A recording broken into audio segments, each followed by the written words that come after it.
Oke, jadi di video ini aku bakal kasih beberapa tips terkait bentuk, proporsi, dan anatomi tangan. Terus aku bakal tunjukin, langsung gimana cara aku menggambar tangan. Dan di akhir, aku bakal jelasin cara kamu bisa latihan sendiri untuk jago gambar tangan. Langsung saja kita ke tips pertama. Semakin ke ujung, telapak semakin melebar. Jadi kalau kamu ngelihat tangan asli dari depan misalnya ya, kira-kira kamu bisa sederhanain bentuk telapak tangannya menjadi kayak gini. Dan dari bentuk ini ada dua hal yang aku mau tegasin. Yang pertama, telapak itu melebar semakin ke jari. Jadi semakin ke bagian dimana jari-jarinya mulai, telapak tangannya itu justru ukurannya nggak sama, melainkan semakin melebar. Sehingga bagian sampingnya tuh nggak lurus ke atas, melainkan mereka itu menyebar gitu. Nah, yang berarti kalau kamu menggambar tangan, usahakan kamu itu tidak menggambar bagian sampingnya lurus ke atas, melainkan gambarlah bagian samping dari telapak tangannya itu menyebar. Kalau kamu melakukan itu, tangannya nggak bakal terlihat kayak Minecraft banget gitu.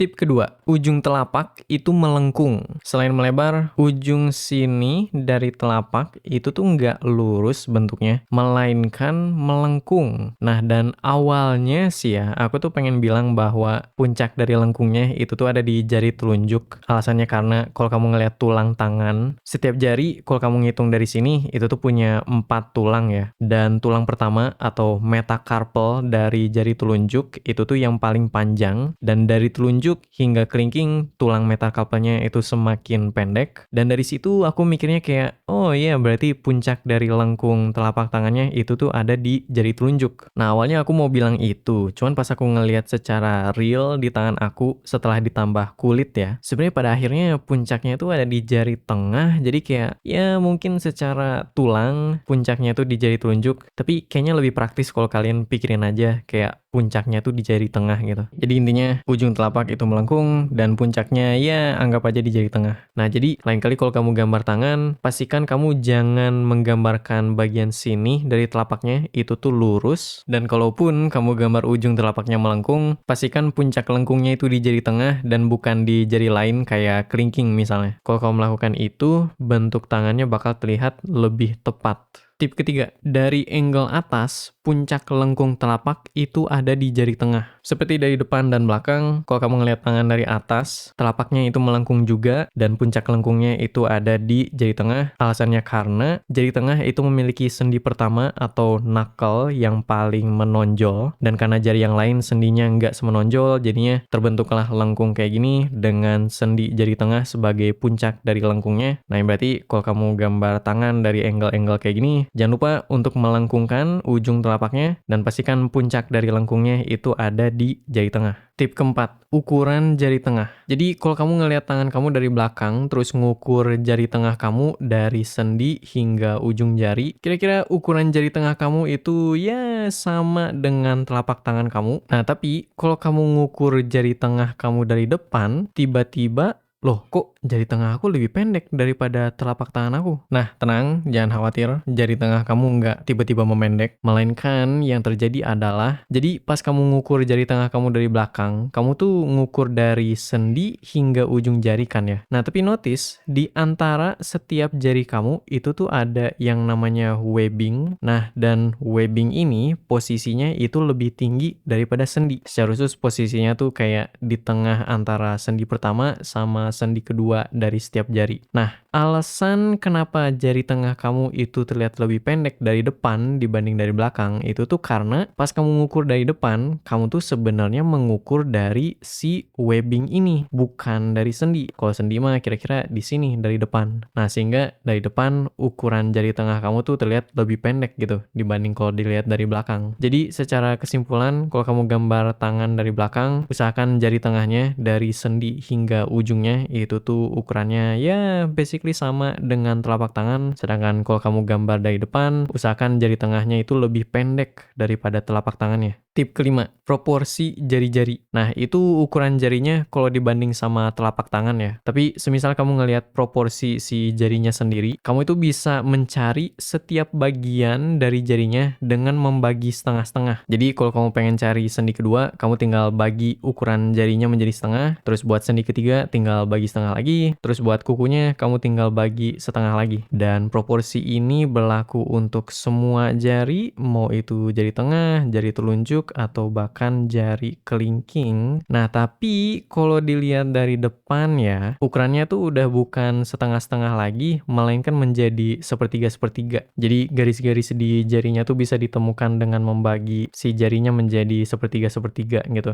Tip keenam, bagian-bagian jari membentuk lengkung-lengkung. Nah, terus selain itu, semisal kamu ngesambungin bagian-bagian jari dengan garis-garis kayak gini, seperti pada telapak tangan, mereka itu bakal membentuk lengkung-lengkung kayak gini, dan semakin ke ujung jari, semakin lengkung-lengkungnya ya melengkung. Dan untuk mengingat itu, kalian bisa ingetinnya kayak logo WiFi aja gitu. Tip ketujuh, jari-jari membengkok ke jari tengah. Kalau kamu ngerapetin jari-jari kamu kayak gini, kemungkinan kamu bakal notice bahwa jari-jari kamu itu tidak berdiri secara tegak ke atas gitu ya. Melainkan mereka itu malah melengkung ke jari tengah. Nah, jadi kalau kamu gambar pose tangan kayak gini ya, usahakan kamu itu nggak ngegambar jari-jarinya bener-bener lurus, melainkan coba lengkungin si jari-jarinya ke jari tengah supaya bentuknya itu lebih dinamis gitu. Nah, selain itu di sini sebenarnya ada tips yang lain, yaitu kalau kamu gambar jari-jari yang nyatu kayak gini, sebenarnya kamu nggak usah gambar setiap jarinya secara terpisah kayak gini gitu ya. Melainkan kamu bisa aja kayak ngenyatuin si siluet dari kedua jarinya, terus kayak di tengahnya gambar garis yang kayak gini gitu. Dan ya mungkin itu bisa membuat bentuknya lebih menarik gitu. Tip ke-8, semakin ke ujung, jari semakin mengurus. Kalau kamu pengen gambar jari yang bentuknya lebih realistis, pastikan kamu menggambar pangkal jarinya sebagai bagian yang paling lebar, dan semakin ke ujung jari, pastikan jarinya itu semakin kurus. Jangan sampai misalnya kamu itu awalnya menggambar jarinya sekurus ini di sini, tapi di tengah-tengah, loh tiba-tiba menggendut.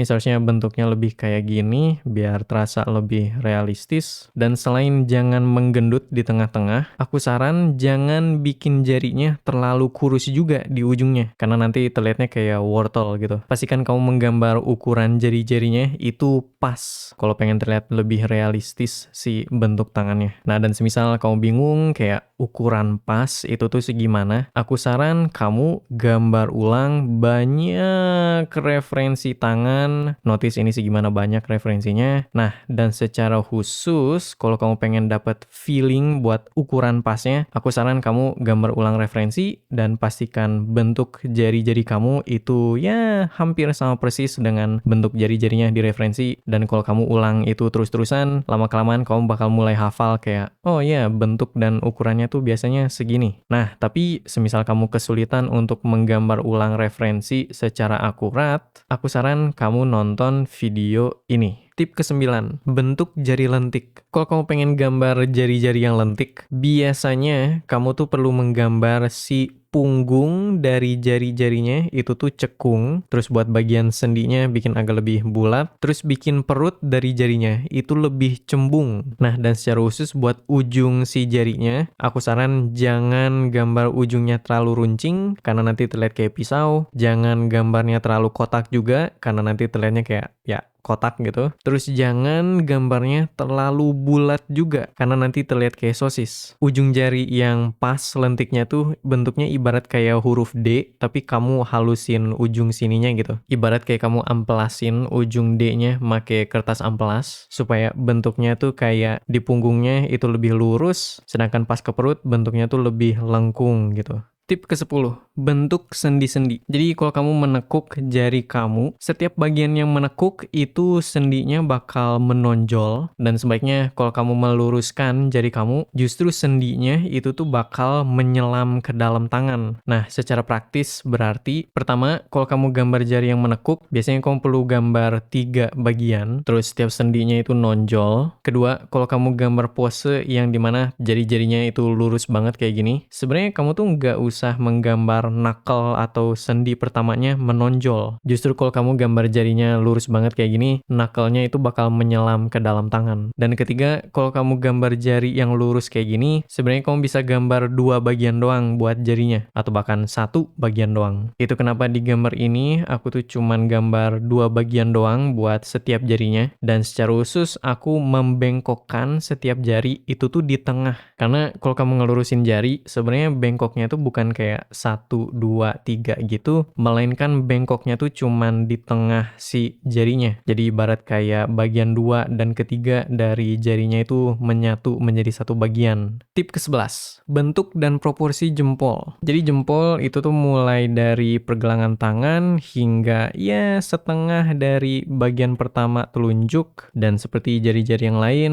kamu bisa menemukan bagian-bagian jempol dengan sekedar membagi setengah-setengah si jempolnya. Dan kalau kamu gambar jempol dari kayak samping atau 3/4, biasanya bentuknya kayak punggungnya cekung, terus perutnya itu cembung, apalagi bagian ini, terus ujungnya itu ibarat kayak huruf D, tapi kamu halusin bagian sininya. Dan kalau kamu lurusin jempol kamu, sendi-sendinya itu bakal terlihat menyelam ke dalam, tidak menonjol gitu. Nah, dan salah satu hal yang unik dengan jempol adalah kalau kamu gambar dari belakang atau depan si jempolnya, biasanya bentuknya tuh kayak lehernya itu tuh cekung, sedangkan kepalanya tuh lonjong dan oval gitu. Tapi ya, selain itu jempol mirip jari-jari yang lain sih. Tip ke-12, beberapa detail anatomi tangan. Oke, jadi di tips ini, aku mau kasih tahu beberapa hal terkait anatomi tangan yang menurutku berguna untuk diketahui kalau kamu pengen gambar tangan yang lebih detail, realistis, dan bernuansa. Langsung saja, jadi di sini itu tuh ada otot dari jempol, dan kalau kamu ngerapetin jempol ke telapak tangan kamu kayak gini, ini ototnya bakal nonjol banget ya, menjadi bulat banget gitu di bagian sini jempol. Terus selain di jempol, di kelingking juga ada otot yang sama, kira-kira ototnya kayak gini. Nah, dan otot ini bentuknya tuh nggak segendut otot jempol ya, melainkan bentuknya tuh agak lebih kurus dan lonjong, lebih panjang gitu ya. Tuh otot pada jempol sama kelingking. Selain otot, di bagian sini dari telapak tangan itu tuh ada lemak sama kulit, dan apalagi kalau kamu ngepalin tangan kayak gini gitu ya, biasanya si lemak sama kulitnya tuh bakal kecubit di bagian sini, sehingga membuat bentuk kayak gini di bagian luar kelingking, terus di dalam telapak itu tuh ada garis ini. Nah, biasanya kalau aku gambar tangan, aku suka banget menegaskan si lipetan lemak dan kulit ini dan garis ini, karena jadi yang ngebikin tangannya tuh terasa tegas banget gitu mengepalnya tuh. Nah, selain lemak sama otot, di bagian sini dari pergelangan tangan kamu kemungkinan ya ada tendon namanya tuh yang berasal dari otot yang ada di forearm atau lengan bawah. Nah, alasan aku bilang kemungkinan karena sebenarnya beberapa orang tuh nggak punya tendon ini. Jadi kalau tangan kamu tidak punya tendon itu nggak apa-apa, itu normal saja. Tapi ya intinya mah kalau aku gambar tangan, kadang aku suka gambar kayak garis gini buat si tangannya. Nah, dan itu tuh menggambarkan si tendon itu. Nah, itu basically anatomi bagian depan. Sekarang kita lanjut ke bagian belakang. Nah, di sini itu tuh ada otot antara jempol sama telunjuk kamu, yang dimana kalau kamu ngerapetin jempol sama telunjuk kamu, ini tuh ototnya bakal nonjol banget. Nah, biasanya kalau aku gambar pose tangan kayak gini, aku bakal gambar garis kayak gini untuk menggambarkan si otot itu. Nah, terus selain ada otot, di bagian sini juga ada 2 tendon, kalau nggak salah dari forearm lagi, yang nyambung ke jempol, dan mereka itu biasanya membentuk garis kayak gini. Nah, terus ngomong-ngomong tendon, di sini ada juga tendon yang nyambung ke keempat jari. Nah, dan fakta menarik terkait urat-urat ini, mereka tuh nggak lurus ke atas bawah kayak gini gitu ya, melainkan mereka itu berkumpul ke bagian sini karena mereka tuh menyatu menjadi satu urat di sini gitu. Nah, jadi kalau kamu gambar urat jari-jarinya, jangan gambar mereka lurus kayak gini,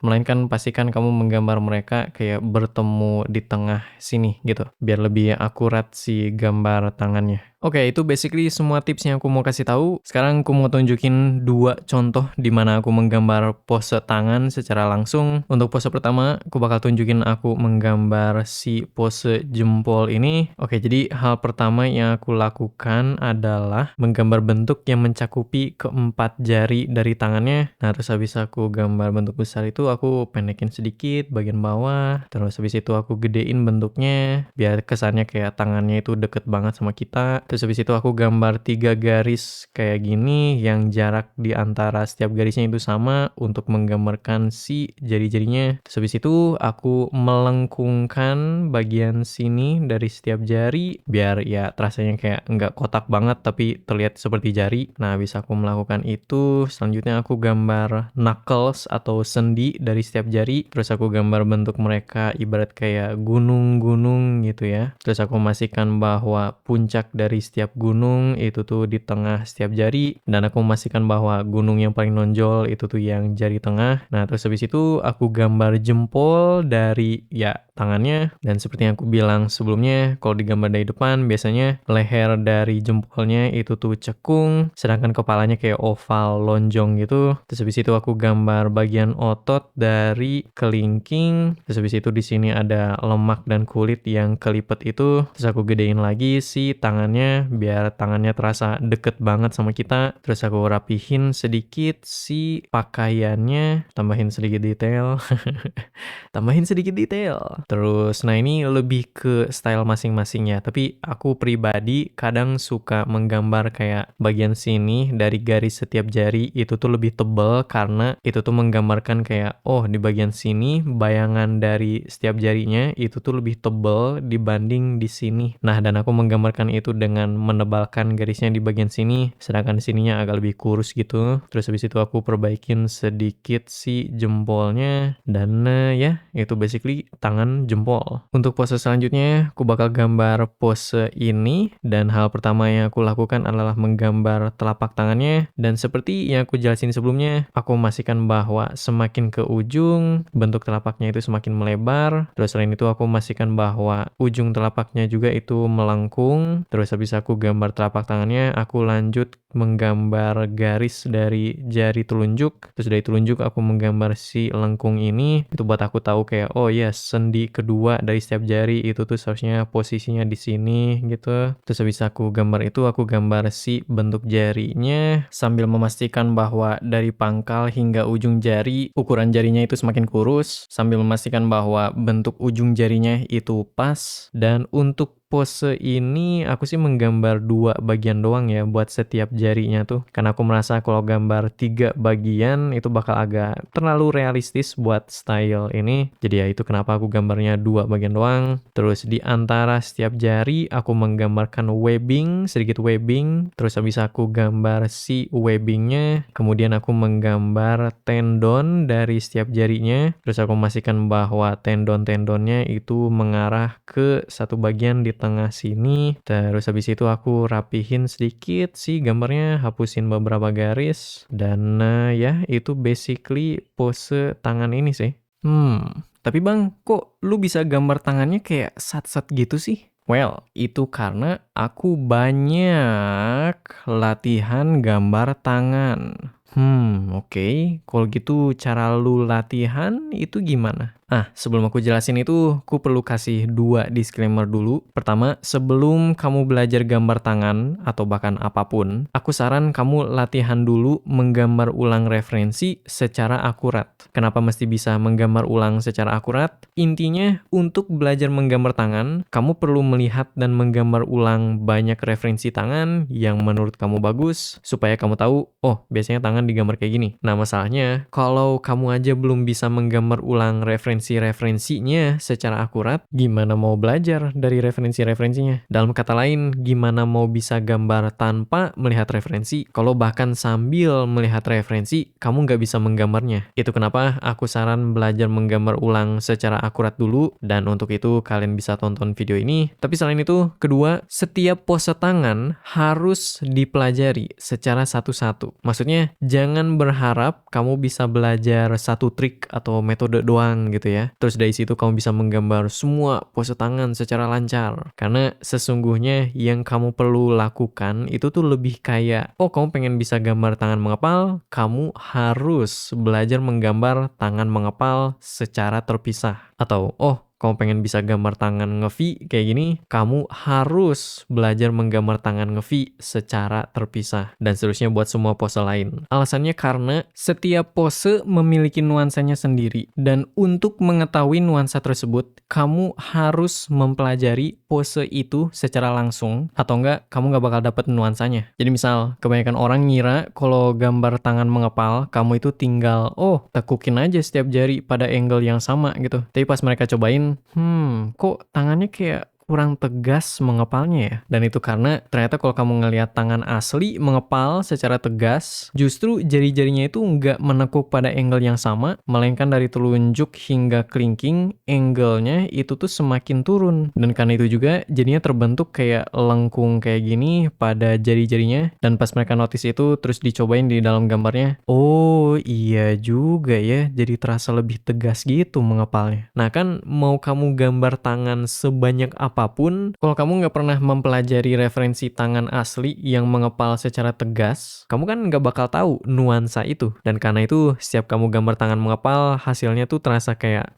ada yang kurang tapi nggak tahu apa. Itu kenapa menurutku, pada akhirnya setiap pose harus dipelajari secara satu-satu. Nah, itu kedua disclaimer dariku. Sekarang, gimana cara aku latihan menggambar tangan? Well, semisal kamu belum begitu hafal biasanya bentuk tangan dan jari-jari itu digambar kayak gimana, aku saran pertama cari banyak referensi tangan dan gambar ulang setiap referensinya sambil melihat dulu. Nih supaya kamu setidaknya tahu secara garis besar, oh biasanya tangan dan jari-jari bentuknya tuh kayak gini. Dan sebagai tips tambahan, ku saran cari referensi-referensi dalam bentuk foto tangan asli dan gambar-gambar tangan dari artis-artis lain. Alasannya karena pertama, foto asli bakal mengasih tahu kamu bahwa oh secara real tangan tuh kayak gini. Sedangkan kedua, gambar tangan dari artis-artis lain itu bakal ngasih tahu kamu, oh kalau digambar kayak gini tangannya terlihat lebih estetik. Nah, jadi cari referensi tangan, gambar ulang referensinya, pastikan gambarmu itu akurat dengan referensinya dan ulang itu sampai kamu mulai hafal, oh ya, bentuk tangan dan jari itu biasanya kayak gini. Setelah itu,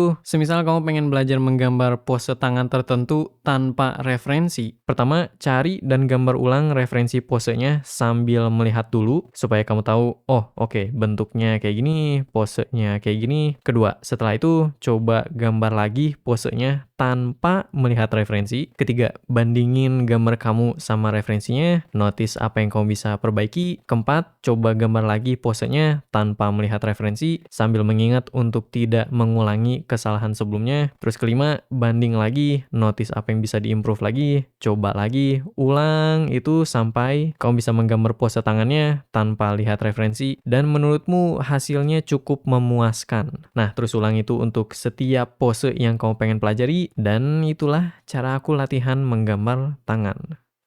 Oke bang, tapi nyari referensinya dari mana?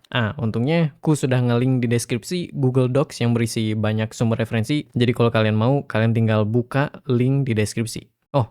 Oke. Kalau gitu gua gambar dulu ya bang. Monggo. Kalau gitu, kalau video ini berguna, jangan lupa like dan share videonya ke teman kamu yang mungkin lagi kesulitan gambar tangan. Biar nggak lewat video kayak gini, jangan lupa subscribe dan nyalain lonceng. Dan terima kasih kepada semuanya yang sudah support aku lewat membership, donasi, dan sebagainya. And yeah, that's all for me. See you later.